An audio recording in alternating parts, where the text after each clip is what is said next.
NASA says it's placing a high priority on its investigation of UFOs. The space agency announced in June that it would conduct a scientific study of what it calls unidentified aerial phenomena. Beginning this fall, a team of scientists led by an astrophysicist will try to identify and explain available data on UFOs. Humans have been reporting seeing objects of unknown origin in the sky for as long as we've been looking up. During the Second World War, Allied pilots reported seeing unidentified lights and objects in the sky, which is where Dave Grohl got the idea for his band's name. And they would chase them, and they didn't know what they were, and they never caught them, so they called them Foo Fighters. NASA says it hopes the investigation will bring scientific research of UFOs into the mainstream, and potentially disprove all the sci-fi claims of aliens and flying saucers. The truth is out there. What do you think they'll find?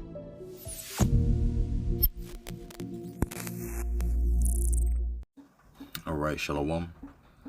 First and foremost, I want to begin by giving all praise, honor, and glory unto Yahweh, Bahashem, Yahweh Shai, Bahashem Rakakwadash, and double honors to the apostles and elders of Great Millstone that tells his truth, and much respect to the Akim out there laboring in his work, and also to the believers that across the four corners of the earth, the hopeful elect, to USA, Shalom. So yeah, Lord willing, this lesson will be edifying and comforting to the hopeful elect, regarding the protection that the elect will receive in the time of Jacob's trouble, and which there will be a time in which, we will by no means be able to protect ourselves, but will be strictly dependent upon the mercy of Yahweh Bashim Shai by him releasing angels on the behalf of the elect to guide them throughout these certain circumstances that were meant to destroy us, and that requires faith to believe in. So ultimately, in this video, I want to go into an account with King Hezekiah and how the Lord sent an angel to protect them out of his trouble. All right. And as we get in Romans 15:4, for whatever things that were written aforetime, that were written for our learning, that we through comfort and patience of the scriptures might have hope. All right. So without further ado, let's get into it. This is from Vice.com. It says Congress admits that UFOs are not man-made, says threats increasing exponentially, and that's a good sign if you're in the right spirit. All right. These devils are threatened by the sights that they are seeing, and they can no longer hide, what's going on, to the point of where they're not saying that these are not man-made. I mean, you got the angels who are descending from 33,000 feet in the air down to the base of sea level in an instant. All right, and that cannot be done by a human being. So these unexplainable maneuvers that they're doing has them baffled, scared, threatened, and they feel like at some point they're going to have to defend themselves, and they are. And we know that according to biblical prophecy. But these angels are sent here on the behalf of the elect for salvation. All right. So right now, there's investigation going on of the so-called white man and pretty much everyone else, man. All right, by the angels sent by the Most High. And Esau understands it. I'm talking about the top echelon. All right, the elites, they understand exactly what's going down. All right, these chairs are the salvation of Israel. Okay. And so let's first start off with Second Chronicles chapter 16 and verse 9. All right. It says, for the eyes of the Lord Yahweh run to and fro throughout the whole earth to show himself strong in the behalf of them whose heart, whose mind is perfect toward him. All right. So who or what are the eyes of the Lord? That would be the chariots that they are seeing. They're going to and fro throughout the earth to show themselves strong. All right. They're intimidating the American military, also these other militaries as well. All right, they're showing themselves strong on the behalf of them whose heart is perfect towards the Most High. All right, and this should give us faith, understanding that this is what they're doing. All right, confounding Esau's military because they can't explain what the hell is going on, and they are in fear. All right, also in the book of Sirach 23 and 19, it says, such a man only fear the eyes of men, And knoweth not that the eyes of the Lord are 10,000 times brighter than the sun, beholding all the ways of men and considering the most secret parts. All right. So nothing is hid from the Most High, Yahweh Shema Shai. And right now there's inquisition being made of these devils who have trodden down the Lord's chosen people, the Israelites, as they continue to do unto this day. All right. So 2 Nephi 6:18, it says, and it said, behold, the days come that will begin to draw nigh, and to visit them that dwell upon the earth. That's why we send the chariots, and will begin to make inquisition or extensive investigation of them, would they be to have hurt unjustly with their unrighteousness, and when the affliction of Zion, the Israelites, shall be fulfilled. All right. So there's inquisition being made of Esau and his wicked deeds. All right. Because this man has trodden down the Lord's righteous, and he thought that he was going to get away with it. All right. Now let's go to the book of Hebrews before we get into the actual lesson. All right. Hebrews 1:14 says, are they not all ministering spirits sent forth to minister for them who shall be heirs of salvation? So these spirits, these angels that we see, are sent forth to minister for the elect, to guide them who should be heirs of salvation. You see? Let's read in the NLT. Therefore, angels are only servants, spirits sent to care for people who will inherit salvation. So every elect on this earth has a specific angel assigned to them, all right, to guide them in the way, as the scriptures say, okay, in Psalms the 91st chapter. So we have to believe that going into these times. All right. So from there, let's go to 2 Kings. All right, because you had Elisha, who had an understudy, a servant, who was frightened when they were approached by an army. All right. And this is what he told his understudy. All right. So verse 16, and he answered, fear not, for they that be with us are more than they that be with them. All right. They that be with us, which are who? The angels, are more than they that be with them. And Elisha prayed and said, Lord Yahweh by Shema Shai, I pray thee, open his eyes that he may see. And the Lord Yahweh opened the eyes of the young man, and he saw. And behold, the mountain was full of horses and chariots of fire round about Elisha. And in these times, you know, we believe that the chariots are here through faith. We don't have to see them all the time, you know, but we know that they are there. So 18 says, and when they came down to him, Elisha prayed unto the Most High, and said, smite this people, I pray thee, with blindness. And he smote them with blindness according to the word of Elisha. So you're going to have, you know, elect men who are going to call on Yahweh by Shema Shai in that time. And the Lord's going to perform miracles as such, using the angels. All right. Now let's go to Yahweh Shai. All right. And this is what he told Peter. So Matthew 26, and we'll start at 51. Now it says, and behold, one of them which were with Yahweh Shai, which is Peter, stretched out his hand and drew his sword and struck a servant of the high priest and smote off his ear. Then said Yahweh Shai unto him, put up again thy sword into his place, for all they that take the sword shall perish with the sword. And so he said to him, thinkest thou that I cannot pray to my Father, and he shall presently give me more than 12 legions of angels? But how then shall the scripture be fulfilled that it must be so? That thus it must be. All right, so right here, Yahweh Shai is saying to Peter, hey, don't you think that I can call to my Father? He'll send 12 legions of angels. Now, what is 12 legions? Okay, it only takes one angel to destroy, you know, the whole earth, or any army at that.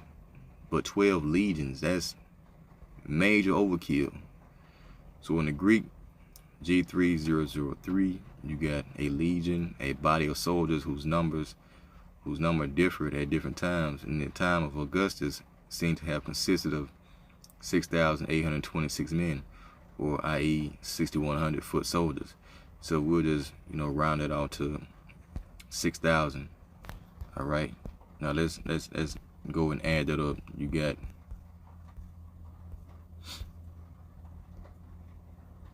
12 times 6,000. All right, which gives you 72,000 angels. So Yahweh could have called down 72,000 angels at that point to handle business if he wanted to. But how, shall the scripture be fulfilled? All right, so in these times, you're going to see the angels be sent when men call upon the Lord, and they're going to do what they do, man. All right. So let's go to the account with King Hezekiah. Before I get into that, I want to read so I got some pulled up on them. All right.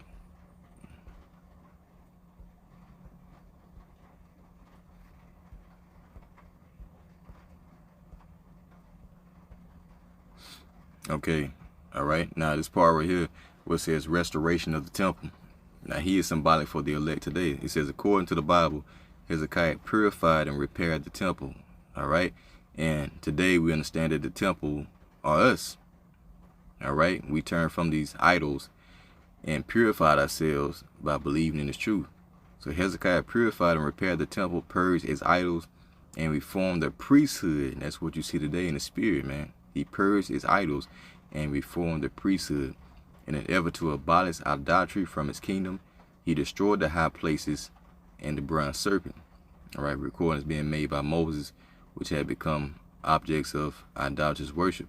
But the point is that he cleans the temple. All right, now let's hear or read what the Lord did for him since he did that. Okay, 2 Chronicles 32, and we start at verse 1, and we're reading in NLT. It says, after Hezekiah had faithfully carried out his work, all right, purified the temple, King Sennacherib of Syria invaded Judah. Okay, and like I said before, these things are written for our learning. So this can be symbolic for Esau today, in which we know that he's going to try to besiege and sack the temple, the spiritual temple. It says he laid siege to the fortified towns, giving orders for his army to break through their walls. When Hezekiah realized that Sennacherib also intended to attack Jerusalem, he consulted with his officials and military advisors, and they decided to stop the flow of the springs outside the city. They organized a huge work crew to stop the flow of the springs, cutting off the brook that ran through the fields. For they said, why should the kings of Assyria come here and find plenty of water? And Hezekiah worked hard at repairing all the broken sections of the wall, erecting towers, and constructing a second wall outside the first. He also reinforced the supporting terraces in the city of David and manufactured large numbers of weapons and shields. He appointed military officers over the people and assembled them before him in the square at the city gate. Then Hezekiah encouraged them by saying, be strong and courageous. Don't be afraid or discouraged because of the king of Assyria or his mighty army. For there is a power far greater on our side. And that's what we're saying today with Esau, man. This nigga got the whole beast system that he's going to use to try and destroy the temple, the Israelites. So 8 says, he may have a great army, but there are merely men. All right. We have the Lord Yahweh Bashmashah, our power to help us and to fight our battles for us. Hezekiah's words greatly encouraged the people.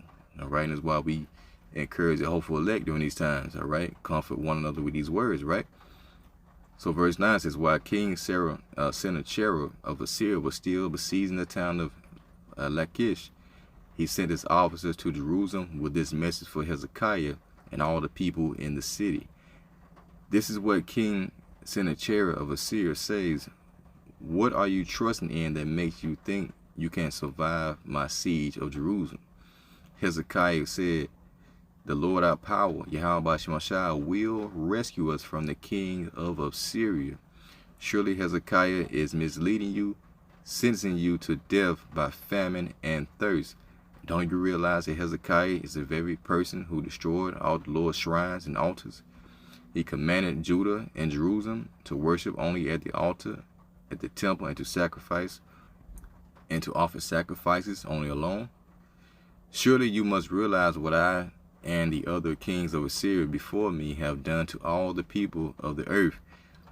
Were any of the gods of those nations able to rescue their people from my power? Which of their gods was able to rescue its people from the destructive power of my predecessors? So he was puffed up. It says, what makes you think your God can rescue you from me? Same thing Esau saying. So it says, don't let Hezekiah deceive you.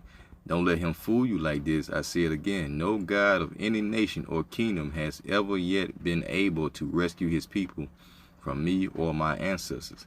How much less will your God rescue from my power? And Sennacherib's officers further mocked the Lord Yahweh by Shemashai and his servant Hezekiah, heaping insult upon insult.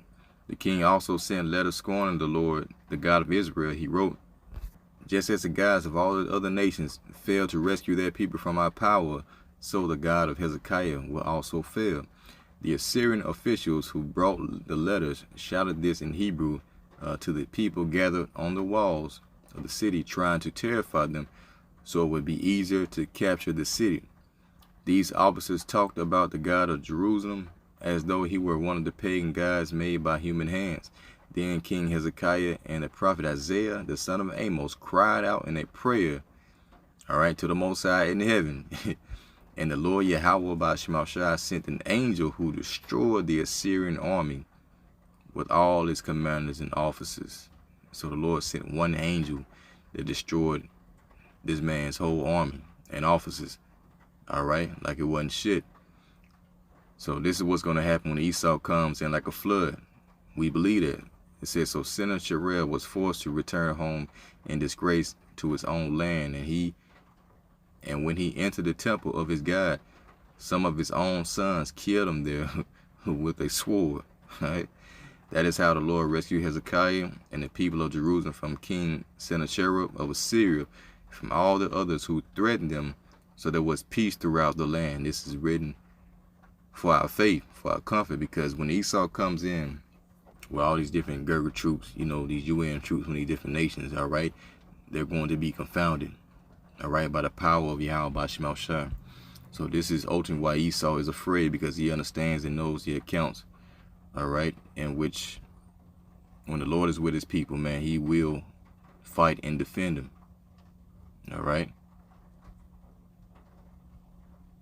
So Psalm 55 and verse 16 says, as for me, I will call upon the Lord, and the Lord shall save me. You see? Evening and morning and at noon will I pray and cry aloud, and he shall hear my voice. He had delivered my soul in peace from the battle that was against me, for there were many with me. You see? There were many with me. The Most High Yahweh by Shemashai shall hear and afflict them, even he that abideth of old, Salah, because they have no changes, therefore they fear not the Most High. See? So we wait on Esau to come in. We believe that Yahweh by Shemashai is going to show himself mighty. We know this for a fact. On the behalf of the elect. So keep the faith, man. We will be protected if we are the elect. So with that, Lord willing, you're edified. Till next time I say, Shalom.